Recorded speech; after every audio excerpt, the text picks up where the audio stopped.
I'm Mark Hughes. Welcome to Disability Viewpoints. My very special guest host today is uh, Nikki Villavicencio.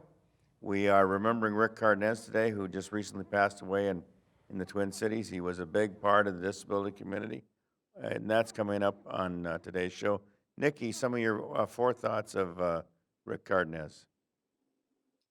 Rick Cardenas was a great mentor of mine, and I really appreciated learning all the things that I did from him.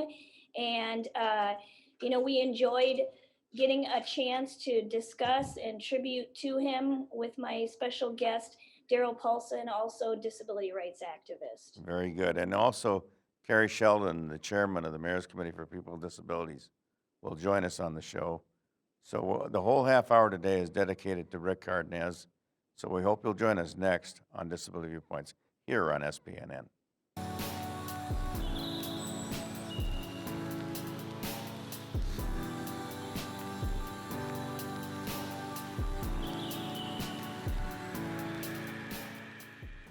So with me today is Mary Kay Kennedy from Advocating Change Together, Daryl Paulson from Paulson and Companies, and Carrie Sheldon from the Mayor's Committee for People with Disabilities in St. Paul. Welcome everyone to the show. And I think we'll start out with Mary Kay Kennedy because she was a business partner of Rick's for a long time at Advocating Change Together. It's a very difficult time right now. It is for me, although I can't show it on the air or we wouldn't get anything done today. Rick and I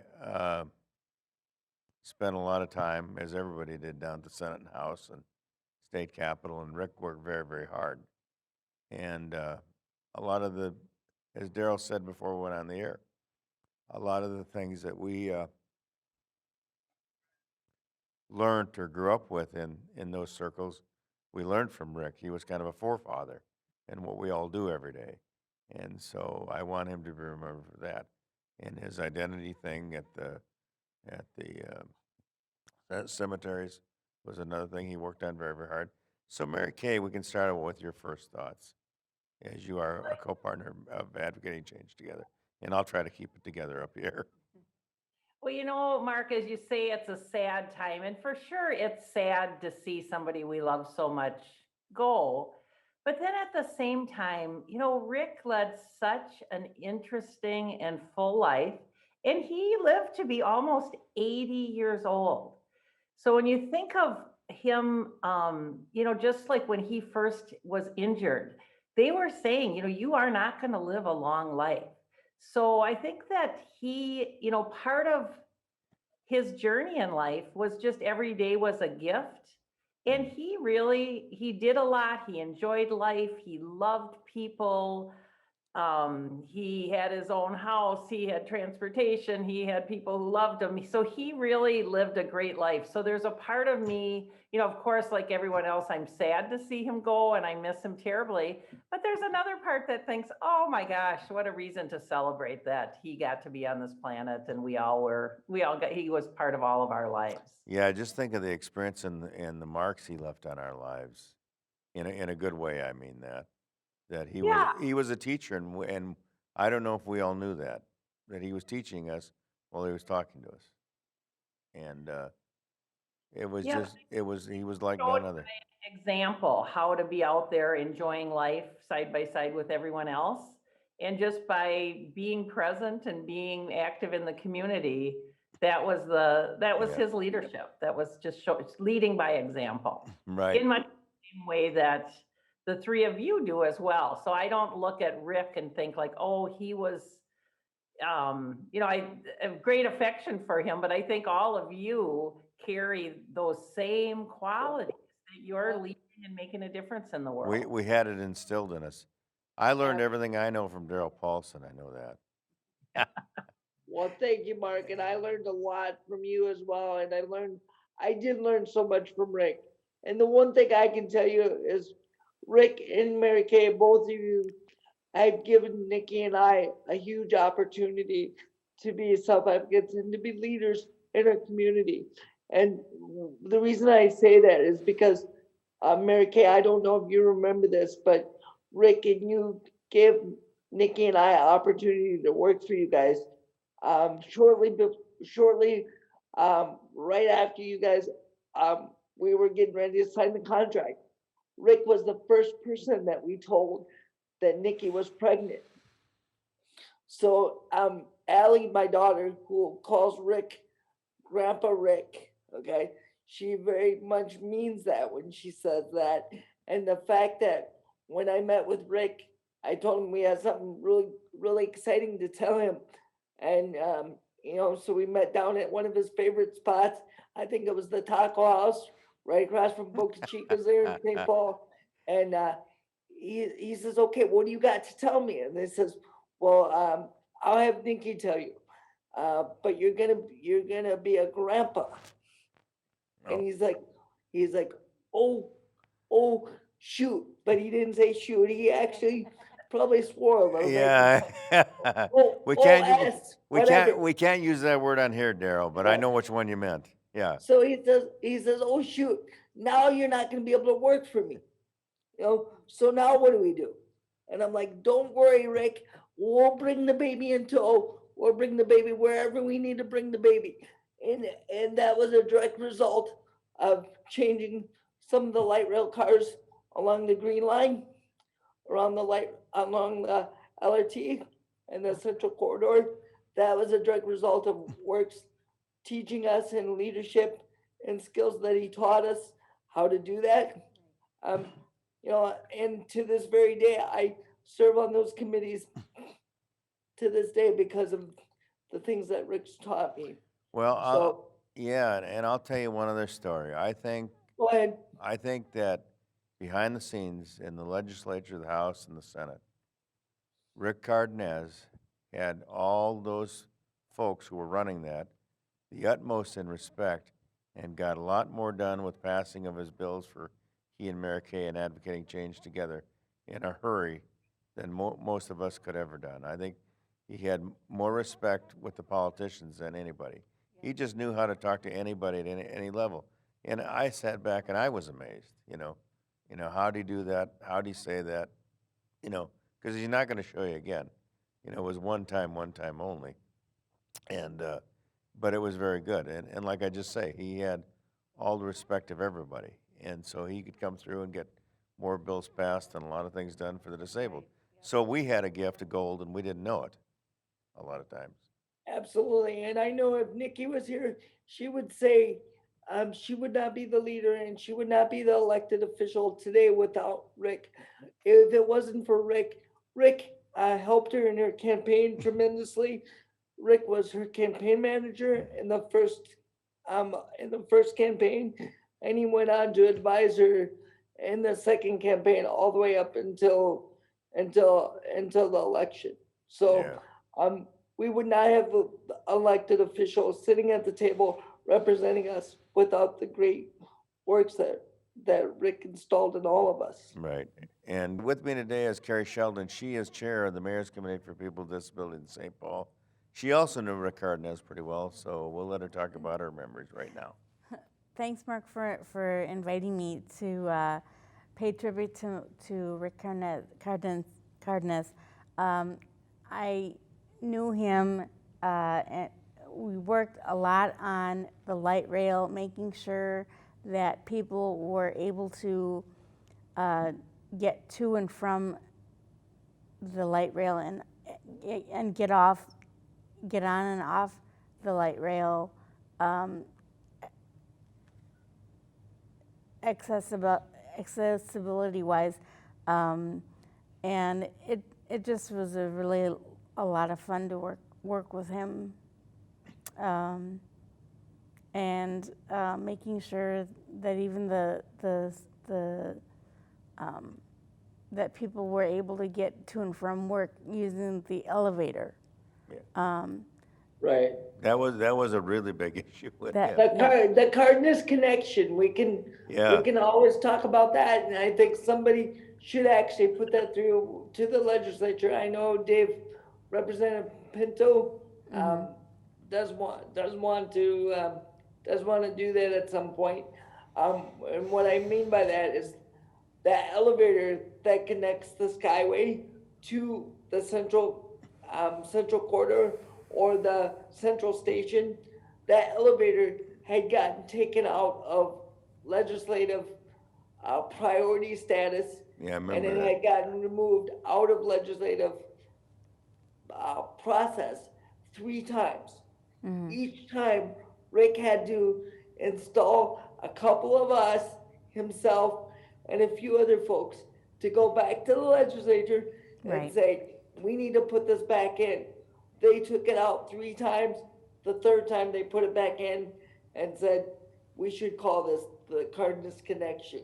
Yeah. And that's absolutely true. True Well, story. Yep, I and- didn't want to misunderstand you, because I always known the Cardenas connection, because he always had somebody, if he wanted something done, he always knew who to call or who to ask to get it. That's Hey, right, yep. I need this done, let's get this done now, you know. Yep. And that was my idea of the Cardenas connection, but I'm glad you clarified that, Daryl. Yeah, thank you. Mary Kay, as far as organizational with Advocating Change Together, it took a lot to put that together. The unmarked name stones in the cemetery were a big issue with Rick, and a lot of other things. What can you tell us about his career at Advocating Change Together? Yeah, so he started with Advocating Change Together back in 1996. So the Remembering with Dignity project was just a couple of years old at that time. And that was a project where one of our members, had come forward and said, that we're concerned that all of these unmarked graves. So we began the process of approaching the legislature and getting money to actually mark those graves. So that was a big effort and campaign for Advocating Change Together. And I think Rick was just good at helping people understand that that project really was not so much about marking the graves, but using that as a vehicle to really help people understand what the history of people with disabilities has been in our state, and help people understand just kind of how much our society missed by institutionalizing people. So the focus of the project really was on celebrating the lives of people with disabilities and honoring their lives in the community. And I think Rick was really a good spokesperson for that. He loved going on radio and TV and talking about it. And he just did a great job just helping communicate that it's really not about, about so much more than the graves. And then the other issue that came up during that time is we were working with, because the leadership of that project really was folks with intellectual and developmental disabilities. So the people that either maybe had been institutionalized or would be at risk of being institutionalized. Right. One of the fellas that had lived at Faribault State Hospital for many years said, I lived there for all those years, and he told the stories about it, and he said, and nobody ever said, I'm sorry. Nobody ever said, I'm sorry for what Right. happened to Yeah. me. And so then we thought, that's right. So then we decided to go to the legislature and ask for a formal and public apology for the wrongful institutionalization of people with disabilities. And that took probably a decade to get through. And in one sense, in terms of, when you think of it from an organizing perspective, the resistance that the legislature had to actually apologizing worked as another wonderful vehicle for us to get the word out and keep that issue going around just increasing awareness of the lives of people with disabilities and their history. Yes, absolutely, Mary Kay. That's a beautiful story. I remember that night when some of the advocates shared their story. We were over at Black Bear Crossing. I believe Representative Karen Clark came out that night. Yeah. They made a John Marty. So Karen and Clark and John Marty, just wonderful, wonderful leaders and connectors with the disability community. So, and they did just a heartfelt apology from the state directly to people with intellectual disabilities. And I remember there were a number of people there that night that had been institutionalized, and that yes. meant a lot. That really was a huge deal that they were getting that apology. They'll tell you down at the state, if you're gonna start a bill today, it might be past 10 years from now. So they tell you, that's how slow government can work. But I remember that night, and the apology was well-deserved, because Rick worked very hard at that. And Rick didn't always take no for an answer. I Right. admired him for that. Yep. You know, if he went in one way but it didn't work, he came through another way, and that was his creative thinking, and he was just a great guy all the way around and did a lot. And I Yeah. think we have a lot to be thankful for. Yep. Yep, and one of the things I think Rick would be uncomfortable with in some of these conversations about all the things that he did is I think Rick really did have an understanding that no individual really does anything on their own. No, So we always talked about at ACT, it's not about me, it's about we. yep, Was part of a big we and part of a big community that the four of us are all, you know, still included in. Yep. And he was just part of that. So he didn't get the apology passed. He didn't mark those graves. Right. We did it together. We did it. Yep, we all did it together and just celebrated together as a community. Yep, and that was, Rick very much embodied that in everything he did and everything he celebrated. It was, you're right, it wasn't about him and what he did, it was about what we did together as a community, what we're going to do together, and what we still have to do together. You know, and that's the thing that you know, when Rick was able to, he would call me up at different times of the night and he'd say, "Are you watching this? Are you gonna advocate for this?" I'd be like, "No," and they'd be like, "Why not?" I'd be like, "Because I know you're gonna do it, Rick. You know, I can do something else." We'd be like, Yeah. "Oh, well then, how about I do this, you do this," and then we started to tag team off with some things, and we were able to influence the anti-bullying legislation, and we were able to put some of our issues and our concerns into some anti-bullying policies that were created, particularly in Anoka County. I mean, I remember some of those conversations, and I know Rick did many things outside of his normal everyday scope of business work that he did. So some of the things he did, even in his personal time and his time off. But I know some of the things he liked to do. He liked to go fishing. He did a lot of fishing and a lot of eating chicken. I mean, I think we ate chicken almost at every event, but that was fine too. It was just, I mean, it's a pleasure.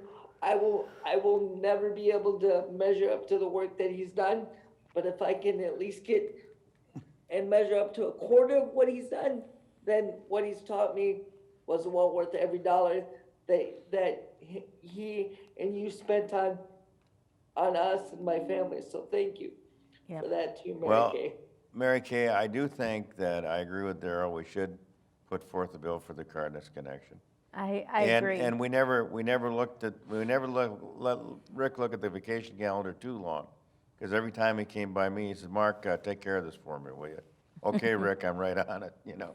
So, I mean, he, and that's the first lesson you gotta learn in management, is you delegate the responsibility. And he just knew what he was gonna do when, and I think we'll miss that. And like I've said before, and I'll repeat it again, he had the respect of all the legislatures there.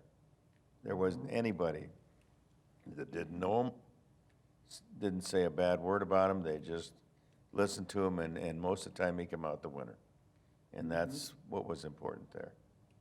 And the Senate actually is bringing forward a Rick Cardenas resolution. So that'll be on the Senate floor. And then Okay, Rick's, good. we're having a celebration of Rick's life in July. And then I think Senator Hoffman and Senator Abler will be able to read that resolution at his Right. ceremony. Yep, So I just yep. probably just mention an outdoor services planned from 1 to 5 p.m. June 13th at Harriet Island. Okay. So I think that'll really be a great celebration of his Yeah. life. Right. Carrie, we're the big chairman now in St. Paul. Yes, Can I you am. go to the city and see what can be done for Rick? I will, at our next meeting, I will be bringing that up for discussion, to do a resolution. Yeah, that'd be a great honor. Do you have any more memories of Rick that you want to talk about? I didn't. I didn't really work all too much with Rick. I just did a few things as far as going and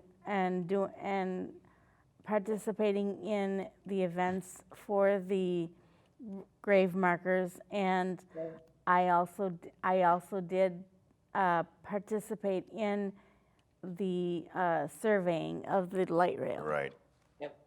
Carrie, I remember many times we would have meetings in your building organized by Rick and myself, and you would be there and you organized many of the residents to come down and speak to us Yep. and advocate with us. I mean, you don't give yourself enough credit at times. because- I know. Because you're always busy doing something. Yeah, Yeah. Carrie, you were on the team. We worked you too. You Yep. were there. Mhm. Yep, and I guess I just want to add to that, Daryl, because I know Carrie, so many community events, the Remembering with Dignity and different things at the Capitol and just, over all the decades.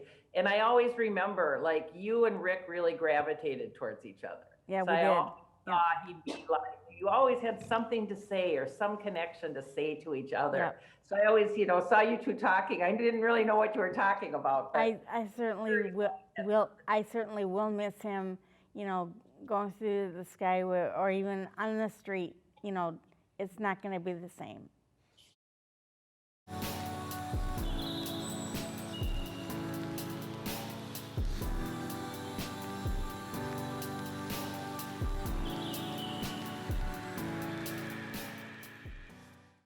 The big thing that I think that Rick represents are, nothing about us without us for sure.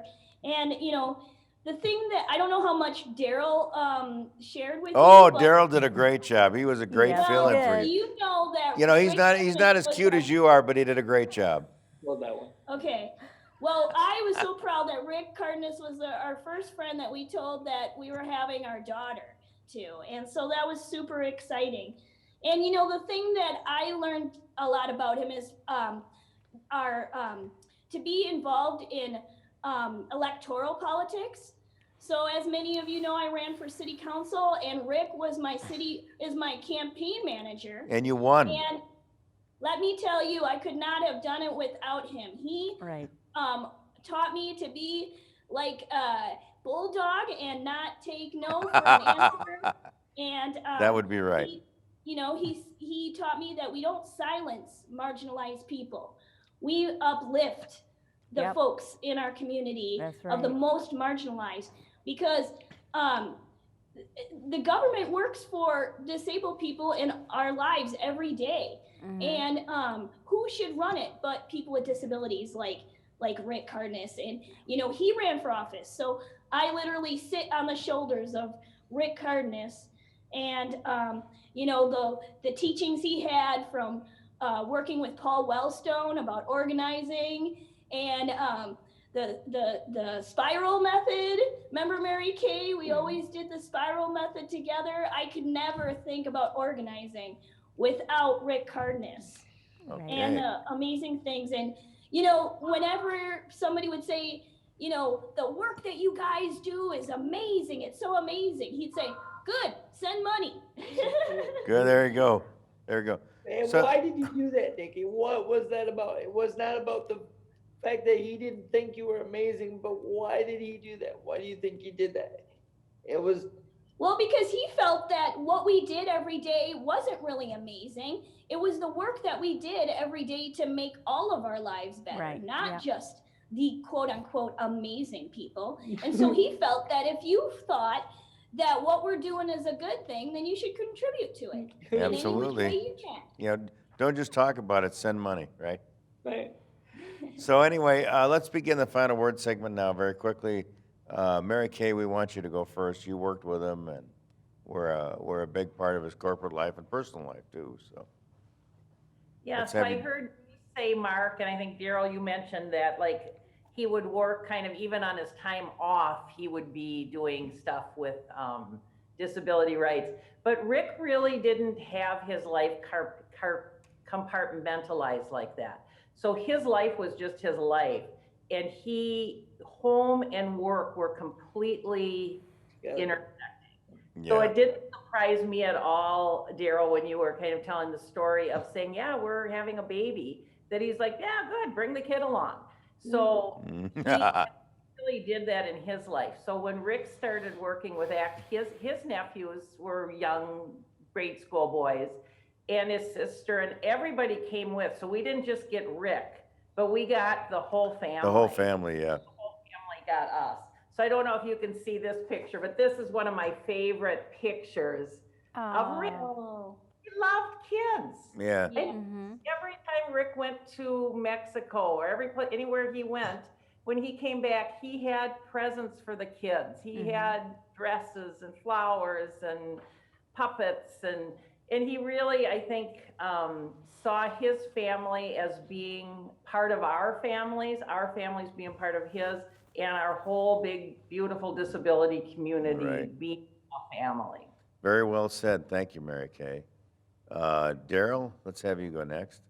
Well, nobody's mentioned this yet, and I don't know how much we want to mention it, but I don't know if anybody remembers the last part of the Rick's story before Rick went on to heaven to meet my mom and to hang out and do great fishing expeditions that he's doing today.